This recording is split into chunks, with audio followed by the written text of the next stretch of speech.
नमस्कार दोस्तों, welcome to my YouTube channel. दोस्तों, आज के इस ट्यूटोरियल में हम देखेंगे कि ए टैग क्या होता है और हम मैक्स डीएनए सिस्टम में एक ए टैग को क्रिएट करके भी आज देखेंगे।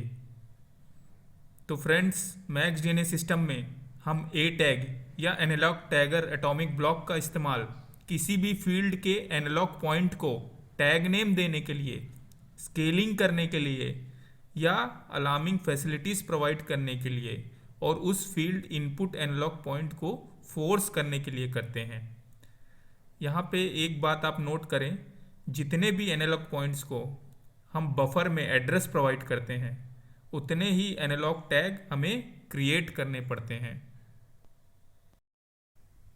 तो फ्रेंड्स, आइए चलते हैं हम अपने मैक्स डीएनए सिस्टम में ए टैग को क्रिएट करते हैं। तो सबसे पहले ए टैग को क्रिएट करने के लिए आपको उसकी सिक्योरिटी 9 पे करनी होगी। तो फ्रेंड्स, इन शॉर्ट में हम इसे समझें तो जब हम ए टैग बनाएंगे तो उसमें मेनली 3 चीज़ें कॉन्फ़िगर करेंगे।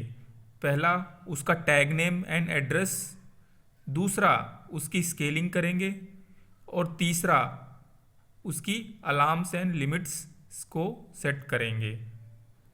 तीसरा आप ऑप्शनल रख सकते हैं। फ्रेंड्स, तो आइए चलते हैं हम अब मैक्स डीएनए सिस्टम में अपना ए टैग को क्रिएट करते हैं। तो सबसे पहले ए टैग को क्रिएट करने के लिए आपको उसकी सिक्योरिटी लेवल 9 पे करनी होती है।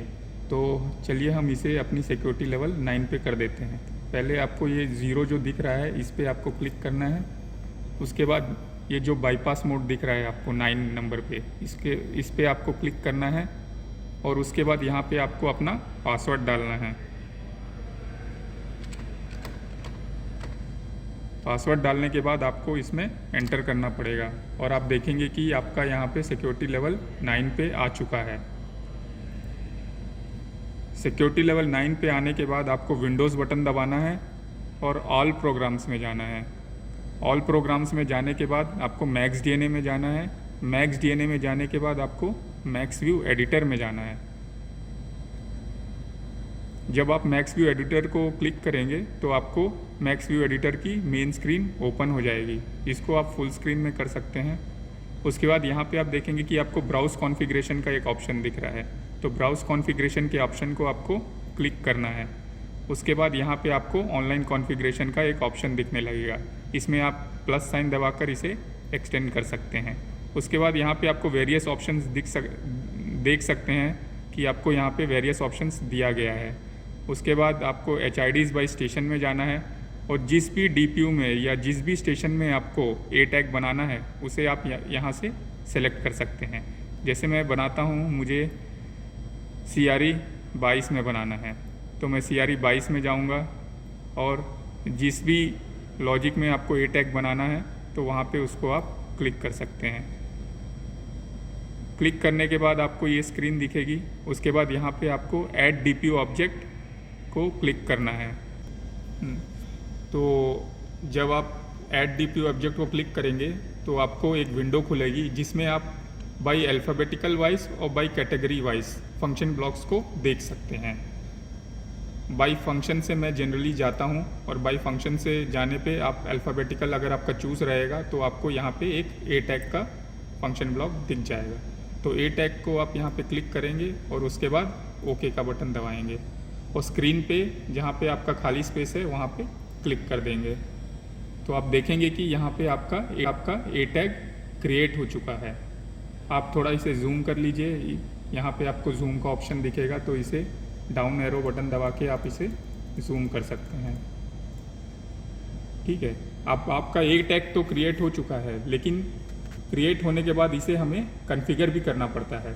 तो कॉन्फ़िगर करने के लिए आपको इसमें डबल क्लिक करना पड़ेगा और आप देखेंगे कि इसका कॉन्फ़िगरेशन विंडो ओपन हो चुका है।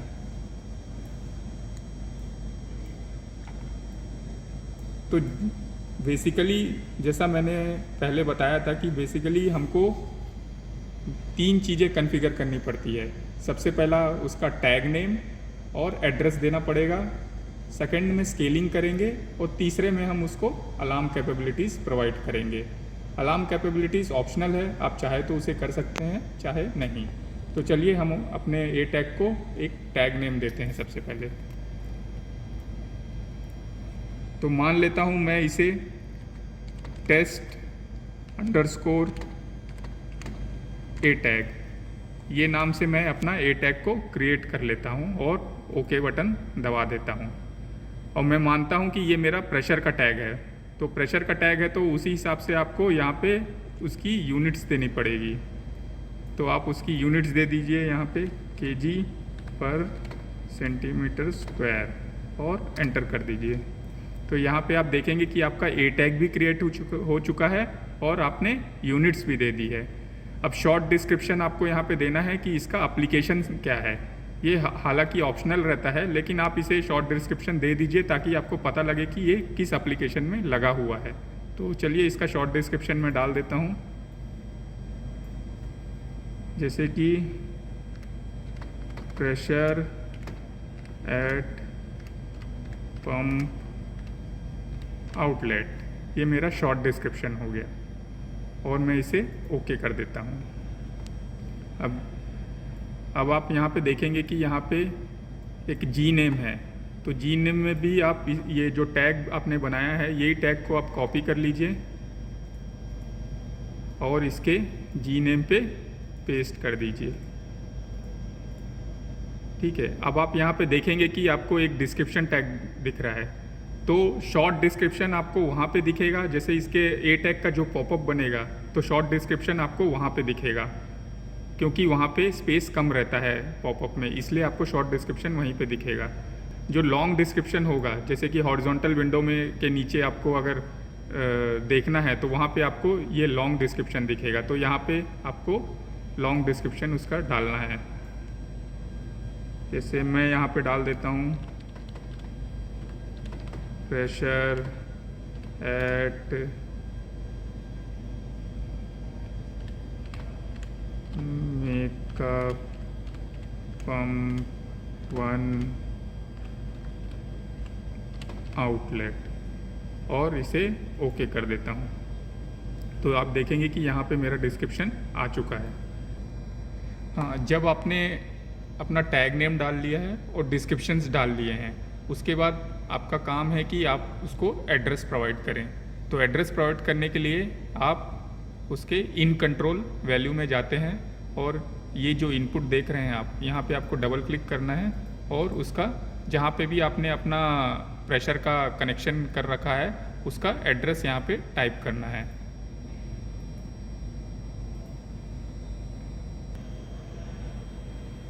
ठीक है, तो आपको यहाँ पे उसका डबल क्लिक करके एड्रेस टाइप करना है।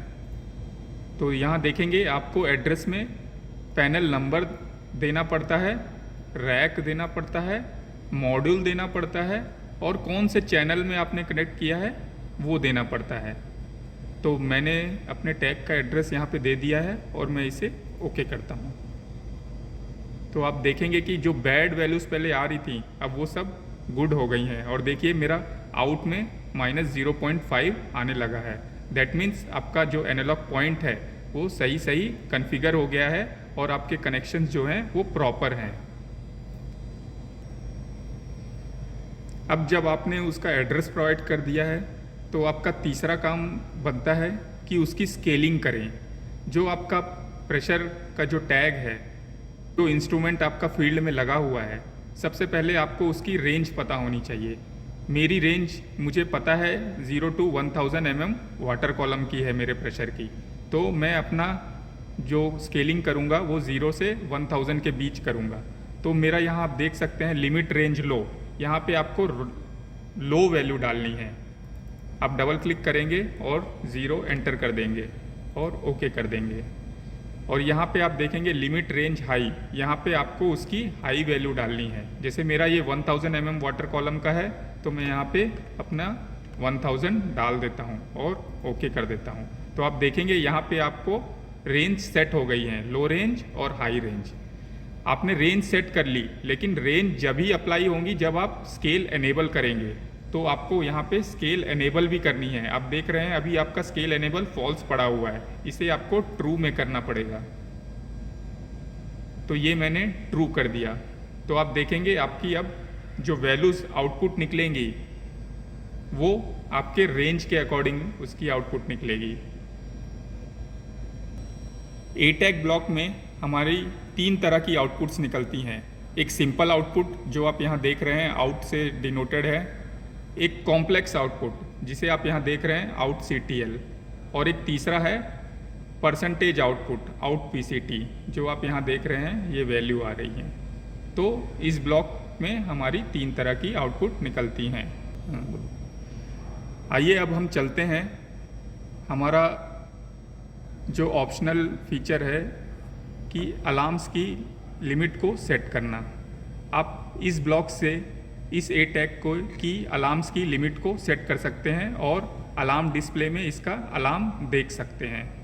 तो आपको इसकी अलार्म्स की लिमिट सेट करनी है तो आपको उसकी पहले अलार्म्स की वैल्यूज़ पता होनी चाहिए।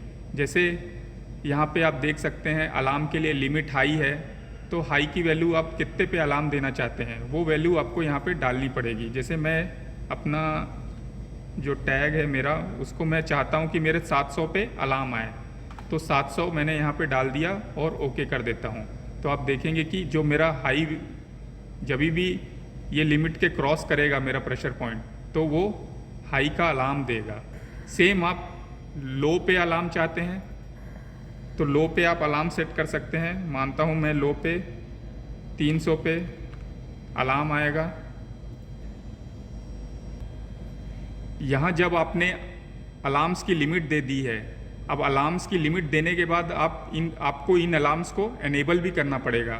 तो आपको अगर इन अलार्म्स को एनेबल करना है तो आपको ये जो आप देख रहे हैं एनेबल हाई हाई लो लो यहाँ पे जाना पड़ेगा। अभी ये नन है। सेम एनेबल हाई लो भी आपका लो एंड हाई अलार्म दोनों एनेबल करना है। तो यहाँ पे आप डबल क्लिक करिए, आप देख सकते हैं अगर आपको लो अलार्म एनेबल करना है तो लो को क्लिक करना पड़ेगा, हाई अलार्म एनेबल करना है तो हाई को क्लिक करना पड़ेगा। यदि आप दोनों अलार्म चाहते हैं तो आपको बोथ करना पड़ेगा। मैं यहाँ पे दोनों अपना अलार्म चाहता हूँ इसलिए मैं बोथ में टिक कर रहा हूँ और ओके कर देता हूँ।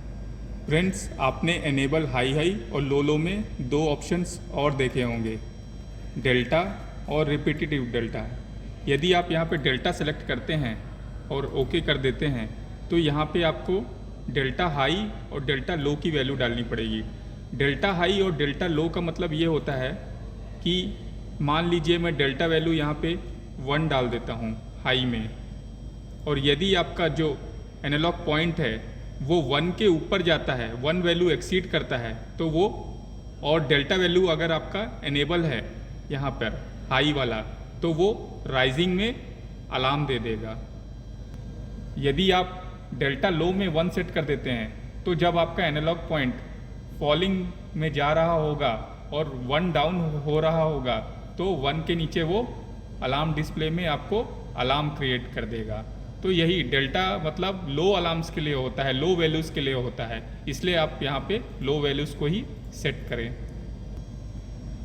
आपने अभी यहाँ पे अलार्म्स लिमिट सेट कर दी हैं और अलार्म्स को एनेबल कर दिया है, और जो भी कंडीशन ट्रू होगी वो आपको यहाँ पे दिखेगी। जैसे अगर हाई की कंडीशन ट्रू होती है तो ये ट्रू हो जाएगा, अगर हाई हाई की कंडीशन ट्रू होती है तो ये वैल्यू मेरी ट्रू हो जाएगी, अगर लो की ट्रू होती है तो ये ट्रू होगा, लो लो की ट्रू होती है तो ये ट्रू होगा।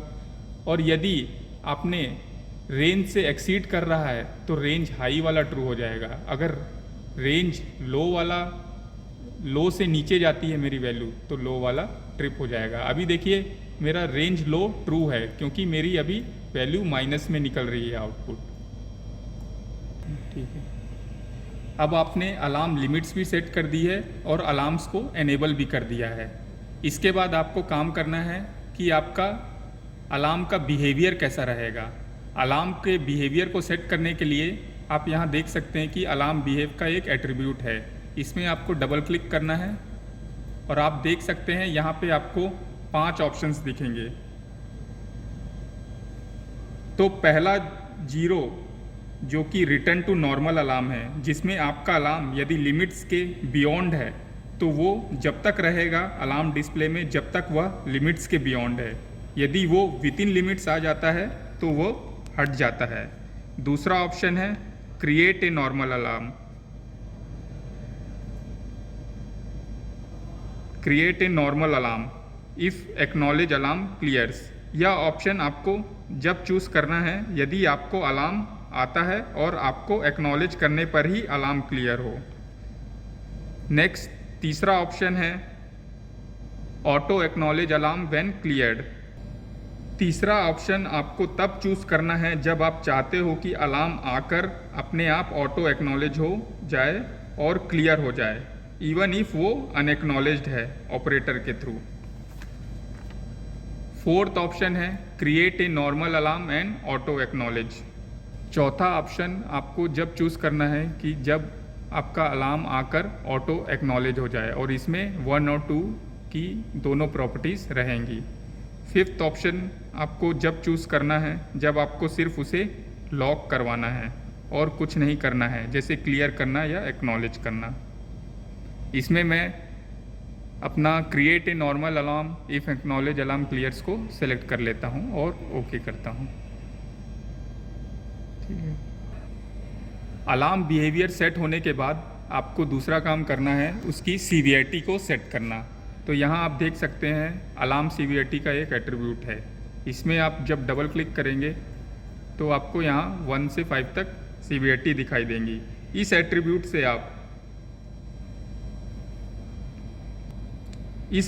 से आप सीवीआरटी के हिसाब से अलार्म डिस्प्ले में अलार्म को डिस्प्ले करवा सकते हैं। जैसे 5 सीवीआरटी वाला अलार्म पहले आएगा, फिर 4 वाला और लास्ट में 1 वाला आएगा। यदि सीवीआरटी 0 है तो कोई अलार्म नहीं आएगा। मैं यहाँ पे अपना सीवीआरटी का अलार्म 4 पे सेट कर देता हूँ और ओके करता हूँ।